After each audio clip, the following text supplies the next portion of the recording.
कैसा होगा, कैसा रहेगा?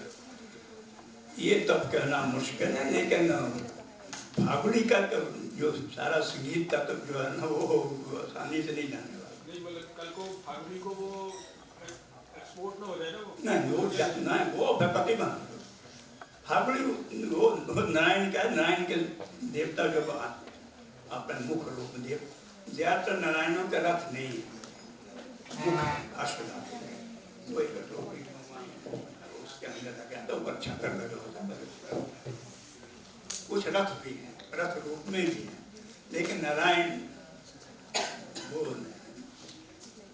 और सबसे बड़ी आज भी उतने ही लोकप्रिय, छोटे बच्चे हो के बूढ़ा हो, और फिर संगीत का तो जो है बड़ा प्रभाव अपने आप खड़ा है। चलो मैं तो उसी बात में पैदा हुआ, हमारे वहाँ भी रुकते हैं, तो ये रिश्ता आपको उनका समझिए। सर अगला प्रश्न हम लेंगे। आपने कहा कि देव संस्कृति के बिना भाषा नहीं रहेगी और न ही गीत। दूसरी तरफ आपने कहा कि विकृतियों से बचना होगा।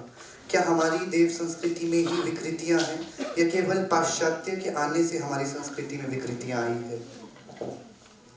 अब विकृतियों से पहले आप पवित्रता किसको मानते हैं? पावनता के क्या है? तो देवताओं के प्रति अब धीरे धीरे अभी दशहरे में आपने देखा हुआ है कांड हुआ, जूतों के साथ एक सरकारी कर्मचारी टेंट में और केस हो गया, पिटाई होगी, केस बन गया।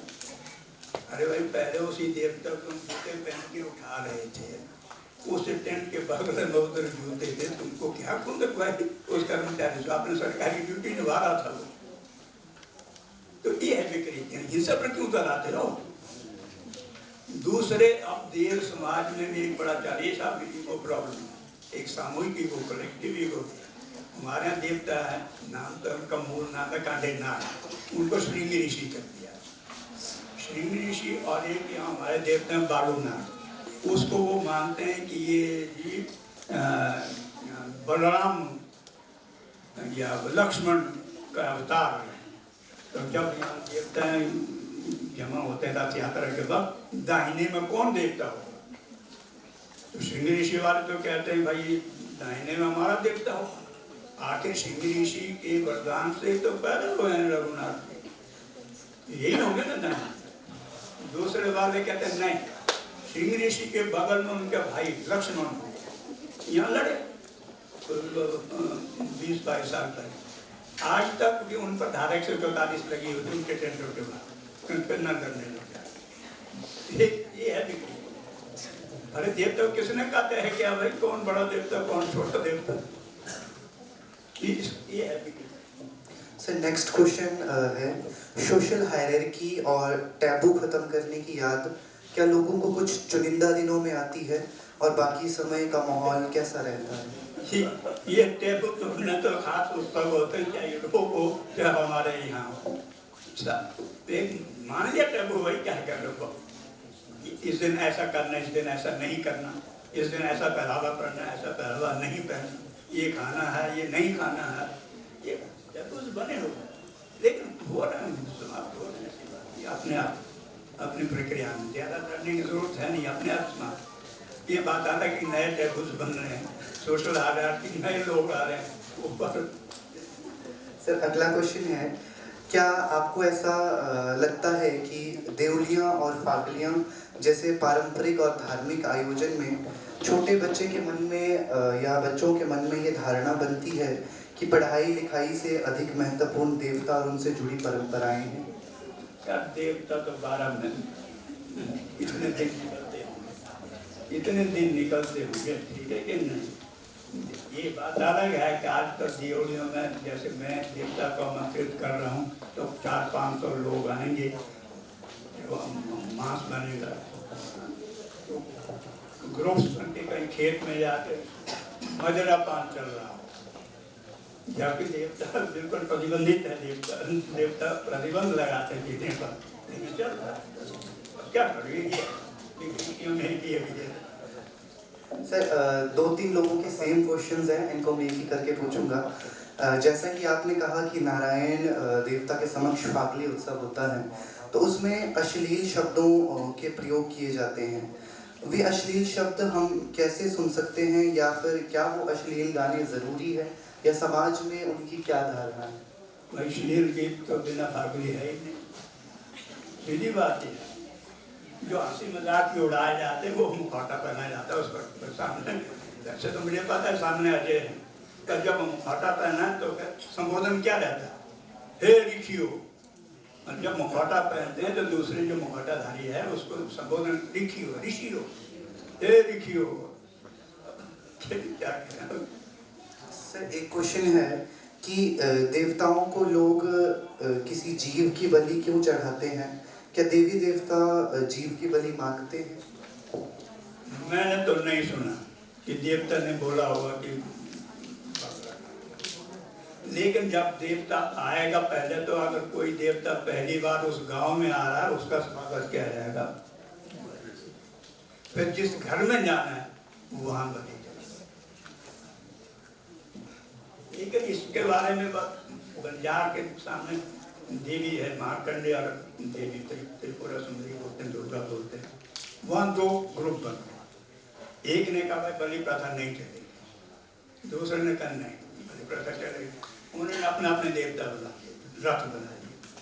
मार्कंडे के दो रथ बन गए, देवी के भी दो रथ बन गए, एक शाकाहारी एक मांसाहारी। और कुछ दिन पहले उनमें समझाता हूँ कि नहीं मांसाहारी दूसरा हमारा देवता है, आपस में तय किया सब देवता हर घर में जाएगा, चाहे बलि दो या ना दो।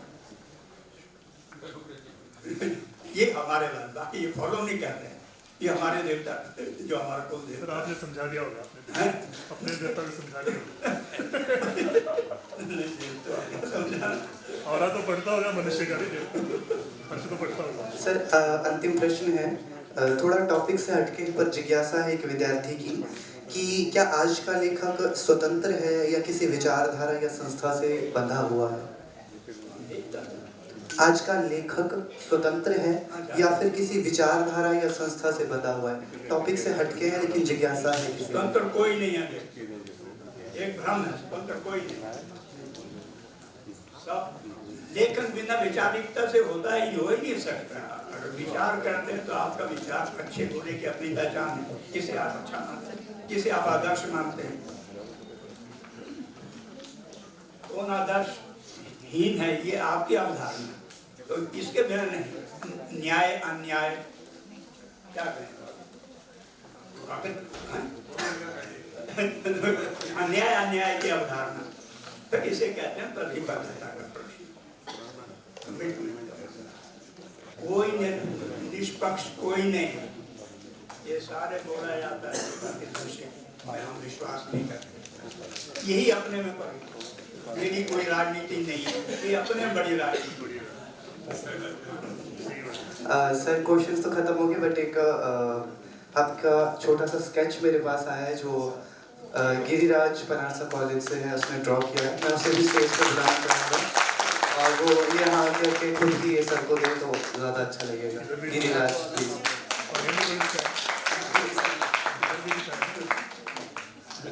हर विधा के लोग यहाँ हैं। इधर को भी दिखाएं। जी सर, वो आएगा तो वो खुद दिखा देगा। इसमें इतने अभी ऑन द स्पॉट। क्या बात है, दिखा दीजिए।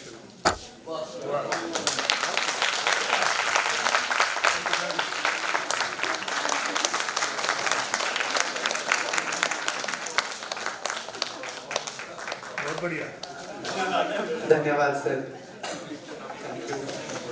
हर विधा के विद्यार्थी यहाँ बैठे हैं और सभी कहीं ना कहीं किसी न किसी तरह से अपना टैलेंट यहाँ शो कर रहे हैं, कोई प्रश्न पूछकर, कोई स्केच बना करके। आशा है आप सभी के प्रश्नों के संभावित उत्तर आपको मिले। लोक संस्कृति पे आपने जो भाव अभी सुने डॉक्टर बरियाम सिंह जी से, इसके लिए मैं सर का हृदय की गहराइयों से आभार व्यक्त करता हूँ कि आपने संस्कृति को हर तरफ से जोड़ने का प्रयास किया। कुछ पंक्तियाँ मुझे याद आई कि हम कौन थे और क्या हो गए, हम कौन थे और क्या हो गए और क्या होंगे अभी। हम कौन थे, क्या हो गए और क्या होंगे अभी। आओ विचार करें, मिलकर इस समस्या का समाधान करें। क्योंकि हम कौन थे और क्या होंगे ये हम तभी जान पाएंगे जब हम अपनी संस्कृति के करीब जा पाएंगे और संस्कृति को जान पाएंगे, क्योंकि हमारी संस्कृति हमारी पहचान है। तो इसी श्रृंखला में अगले वक्ता के परिचय पाठ जो कि है तोवदन जी। आपके परिचय पाठ के लिए मैं महाविद्यालय बंजार से विद्यार्थी हैं विकास, आपको मंच पर आमंत्रित करता हूं। आप आदरणीय श्री तोवदन जी के परिचय पाठ करें। विकास।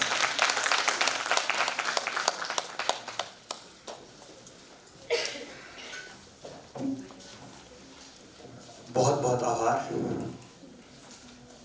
आदरणीय तोवदन जी, आपका जन्म वर्ष 1944 में हिमाचल प्रदेश के लाहौल की पावन धरती पर हुआ। बचपन से ही आपको अपने क्षेत्र के इतिहास, भाषा और संस्कृति को जानने समझने की गहरी लगन रही है। सीमित संसाधनों के बावजूद आपने संस्कृत, तिब्बती और उर्दू जैसी भाषाओं का स्व अध्यय किया और आगे चलकर विश्वविद्यालय से LLB की उपाधि प्राप्त की। आपने अपने व्यवसायिक जीवन में national bank for agriculture and rural development NABARD में सहायक मुख्य प्रबंधक के पद तक कार्य किया। किंतु इसके साथ साथ आपने अपने क्षेत्र के ऐतिहासिक एवं सांस्कृतिक धरोहर के संरक्षण का कार्य किया, निरंतर जारी रखा। लाहौल, स्पीति, किन्नौर तथा पश्चिमी हिमालय के प्राचीन इतिहास, लोक परंपराओं और भाषाई विविधता के आपका शोध अत्यंत महत्वपूर्ण रहा है। आपकी प्रमुख कृतियों में history and religion of Lahaul, ancient Lahaul and Himalaya तथा Spiti a study in socio cultural tradition जैसी पुस्तकें शामिल है। महोदय, आपके इन ग्रंथों के माध्यम से आपने मौखिक परंपराओं, अभिलेखों, शिलालेखों एवं लोक कथाओं के आधार पर लाहौल की प्राचीन सांस्कृतिक पहचान को प्रामाणिक रूप से स्थापित किया है। आपने स्पष्ट किया है कि लाहौल की सांस्कृतिक जड़ें तिब्बती बौद्ध प्रभाव से भी पूर्व की हैं तथा यहाँ की लोक आस्थाएं एवं परंपराएं अत्यंत समृद्ध एवं प्राचीन रही हैं। आपका समर्पण, शोध एवं लेखन हम सभी के लिए प्रेरणा स्रोत हैं। अपने क्षेत्र की अमूल्य धरोहर को सुरक्षित रखने और नई पीढ़ी तक पहुंचाने का जो आपका योगदान है वह सदैव स्मरणीय एवं वंदनीय रहेगा। महोदय, मैं आपका हार्दिक हार्दिक स्वागत एवं अभिनंदन करता हूं। धन्यवाद।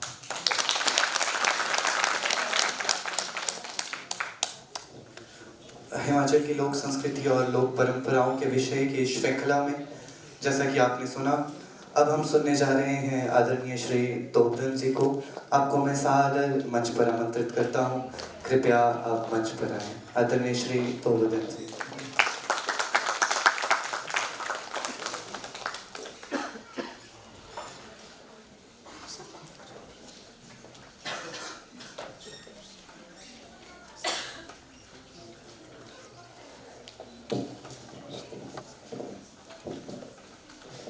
सभी मित्रगण को नमस्कार।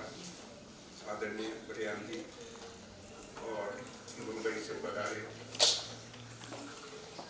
अनूप सेठी जी और मेरे मित्रगण सबको नमस्कार। हमने अभी बरियाम जी का वक्तव्य सुना। वो एक विशेष कल्चर के बारे में, संस्कृति के बारे में उन्होंने बताया और बहुत डिटेल से बताया। तो मैं जो है संस्कृति को कैसे मैं समझता हूँ तो वहाँ तक उस अपने आप को लिमिट रखूँगा। तो मेरे हिसाब से जो मेरा विषय है संस्कृति, तो सिर्फ संस्कृति पर मोटे तौर पर बोलूँगा।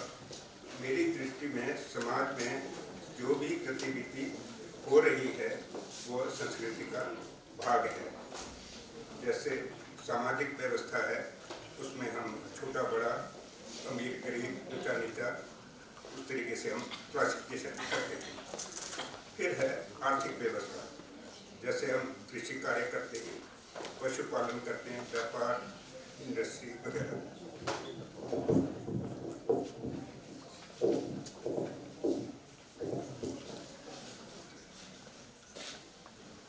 फिर है हमारा कला, हस्तशिल्प, संगीत, नृत्य और लिटरेचर।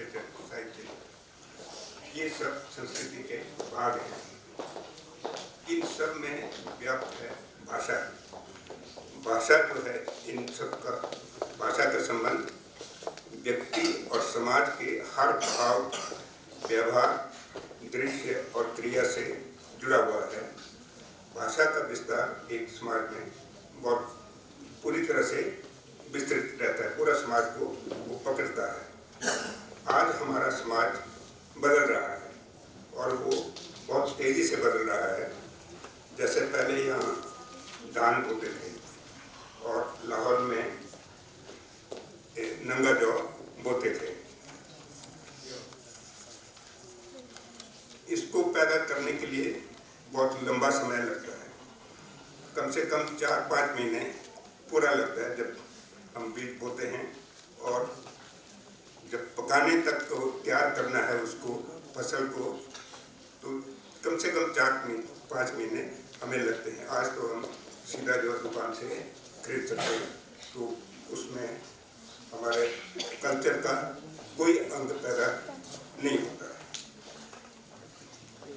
तो इसमें कई प्रक्रियाएं होती हैं, जैसे बोने से लेकर कटाई, मंडाई, मतलब बुआई, फिर कटाई, मंडाई, पिसाई, कुटाई आदि कई क्रियाएं हैं। इनके साथ जो कुछ क्रियाएं हैं, उनसे हमारे जो त्योहार हैं वो भी पैदा होते हैं, वो भी जुड़े होते हैं। तो इस तरह से ये हमारा संस्कृति का बहुत नज़दीक जो है, हम उससे जुड़े होते हैं। जो हमारा इकोनॉमिक सिस्टम है वो हमारे कल्चर से मतलब एकदम उसको अलग नहीं कर सकते। इन सभी प्रक्रियाओं में भाषा का प्रयोग होता है। आज हम धान जौ नहीं बोते हैं। इनकी प्रक्रियाओं से संबंधित भाषाओं और संस्कृति जो संस्कृति जो उनसे पैदा हुई है, वो सब लुप्त हो रहा है या हो गया है या हो रहा है।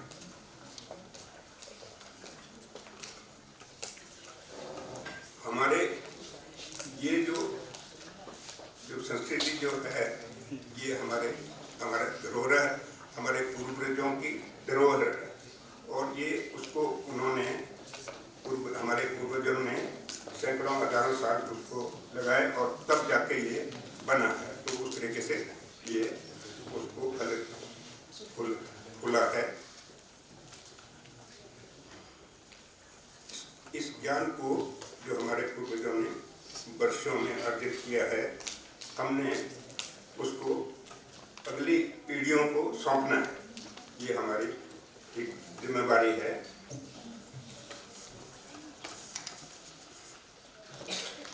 आज हमारा समाज जो है वो शिक्षित है और साधन संपन्न भी है, और विज्ञान की वजह से हम उसको जो भी कल्चर का, जो संस्कृति का जो भी अंश है, उसको हम अंकित कर सकते हैं।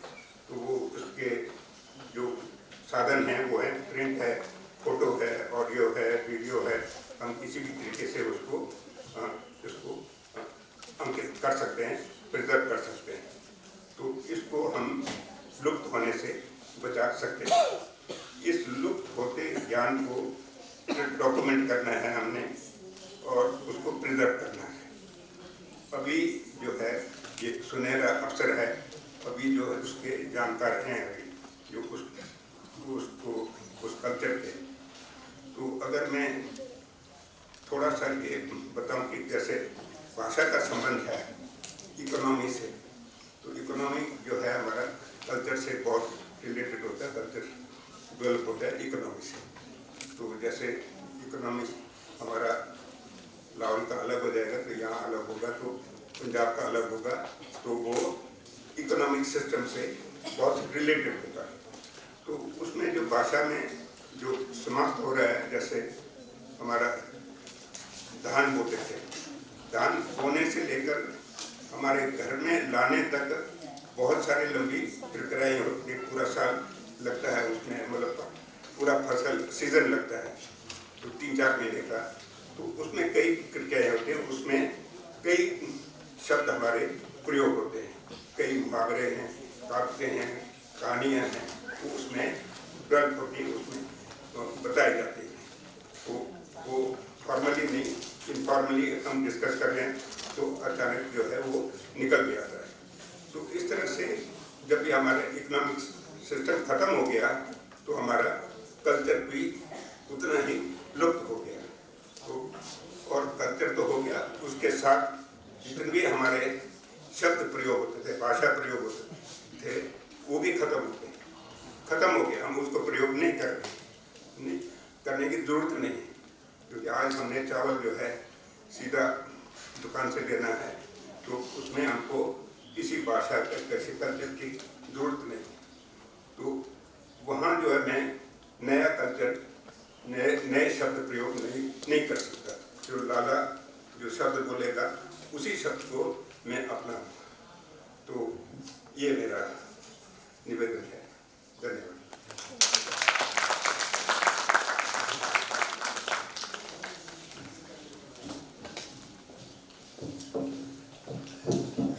Thank you sir. Question session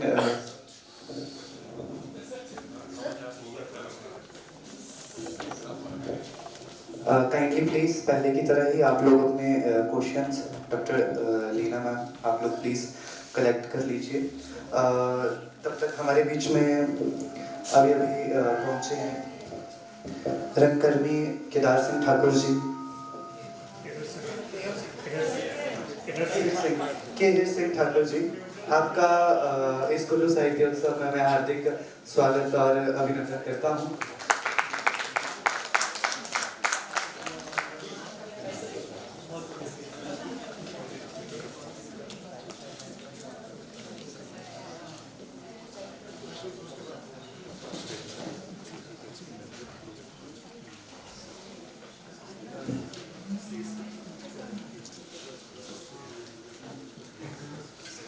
प्रश्न उत्तर जब तक कलेक्ट हो रहे हैं उससे पूर्व मैं श्री तोपदन जी का सम्मान करने के लिए मंच पे आमंत्रित कर रहा हूँ प्रतिमा शर्मा मैम। प्लीज़ आप कुलवे परंपरा के अनुसार इनका स्वागत और अभिवादन करेंगे। प्रतिमा शर्मा मैम श्री तोपदन जी को सम्मानित करेंगे।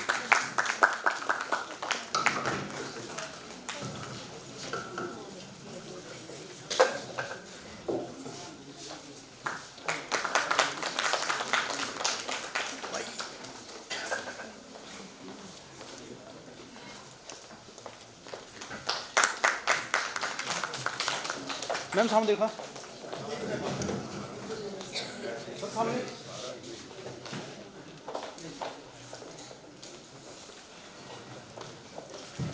धन्यवाद महोदय, धन्यवाद मैम।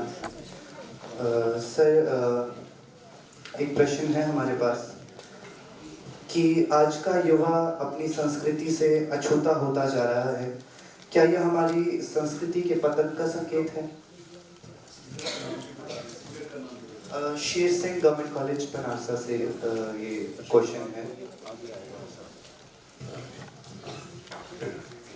इसमें मेरा सुजन है, जो मेरा विचार है, वो हर एक आदमी को, हर एक व्यक्ति को अपने आप जिम्मेवार बनना है। हमको सोसाइटी नहीं बनाएगी, हमको कोई आके बताएगा नहीं, वो बताने की जरूरत नहीं है। हमने किसी से नहीं सीखा है, हमने खुद दूसरों को नकल करके हमने सीखा है। तो इसलिए जो हमने सीखना है, जो भी सीखना है, जो भी लाइना हमने पकड़ना है, वो खुद को करना है, खुद को अवेयर करना है। हमको दूसरों की नकल करनी है, दूसरों को फॉलो करना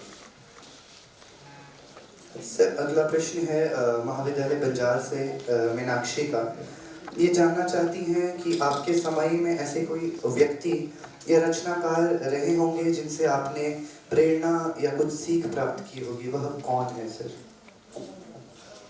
मेरे हिसाब से तो मेरे सामने तो कोई नहीं था, मेरे सामने कोई लेखक नहीं था जो, और मैं ये बताता हूँ जो जैसे किताबों में हमारे कविता लिखी होती है, कहानी लिखी हो तो मैं समझता था कि जो कवि है वो ऐसे पूरा बना बना निकलता होगा ऐसा मैं समझता था पहले। यही नजर थी। यानी तो ये नहीं समझता था, ये नहीं मुझे मालूम था कि जो इसके लिए बहुत मेहनत करनी पड़ती है और बहुत जो है उसके बाद जो परिचरण के बाद उसके बहुत पढ़ने के बाद ज्ञान के बाद फिर वो कविता जो है वो निकलती जाती है। तो हमारे पास जो पाठ्यक्रम में पुस्तक में जो आता है कविता होती है वो बहुत सिलेक्टेड होती है, बहुत अच्छी कविताएं होती हैं और उसको हम जब पढ़ते हैं तो हमें लगता है कि ये नेचुरल है, ये मतलब कवि के उस मतलब वो अपने इंडिविजुअल उससे आया होगा। तो मेरा ऐसा ख्याल ऐसा मेरे समझता है। सर अगला प्रश्न है, क्या केवल इकोनॉमिक सिस्टम से ही भाषा और संस्कृति जुड़ी है या फिर संस्कृति और भाषा के संरक्षक कई अन्य पहलू भी हैं? तो ये डेवलपमेंट जो है, जो कल्चर है, कल्चर तो इकोनॉमी से जो पहले हमें सेटल होना है वो ज्योग्राफी है। कहीं भी सेटल हो जाए, कुल्लू में हो जाए, लाहौर में हो जाए, पंजाब में हो जाए, कहीं भी सेटल होना है ज्योग्राफी हमें चाहिए। फिर उसी ज्योग्राफी के हिसाब से हम ढलेंगे, हमको अपने आप को चेंज करेंगे उसी जो नेचुरल जो कंडीशन है उसी हिसाब से, तो वही कल्चर डेवलप होगा हमारा। तो कल्चर जो है, जब लैंग्वेज हम कोई भी ले लें, कोई भी अपना सकता है, वो कोई भी क्या नाम जो है वो जो कम्युनिटी है वो आके बस गई, तो उसने अपना भाषा ले लिया। तो मगर वो भाषा जो है कनेक्टेड होगा हमारे जो डेली एक्टिविटीज हैं और इकोनॉमिक सिस्टम जो हमारा बेस है, वो पैदा हमें रोटी खाना, कपड़ा पहनना, मकान चाहिए हमें, वो सब हमारा वो फसल पैदा करना है, उस सब में हमारा लैंग्वेज इन्वॉल्व है। लैंग्वेज जरूरी है और वो कॉमन लैंग्वेज, एक ही लैंग्वेज है। वो चाहे मैं कविता लिखता हूँ, साहित्य लिखता हूँ, उसमें भी वो जो मैं अपने भाव प्रकट कर रहा हूँ तो उसमें भी वही भाषा उसको प्रयोग कर रहा है। वो रिफाइनमेंट जो है वो मैंने करना है, मेरे को करना है।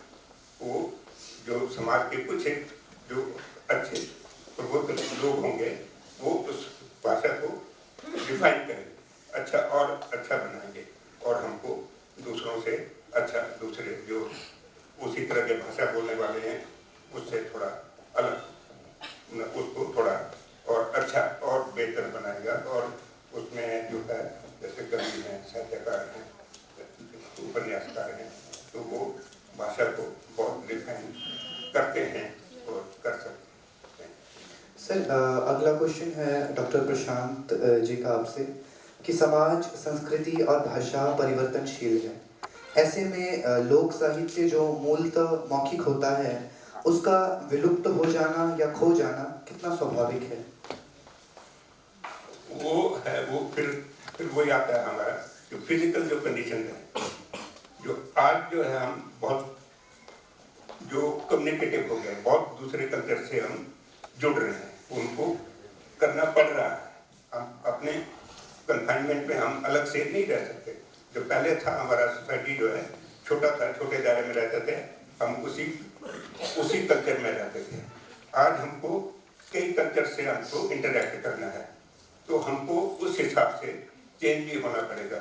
अगर मैं वैसे रहूँ, अपने पुराने उसमें रहूँगा, तो मैं दूसरे से कम्युनिकेट नहीं कर पाऊँगा। तो दूसरे से हमें आगे भी जाना है, मुकाबला भी करना है, उसके साथ भी चलना है, तो उससे सीखना भी तो हमको उसकी भाषा सीखनी पड़ेगी, उसका कल्चर भी जानना पड़ेगा। तो हम मगर मेरी ड्यूटी है कि अपने कल्चर को हमने कायम रखना है।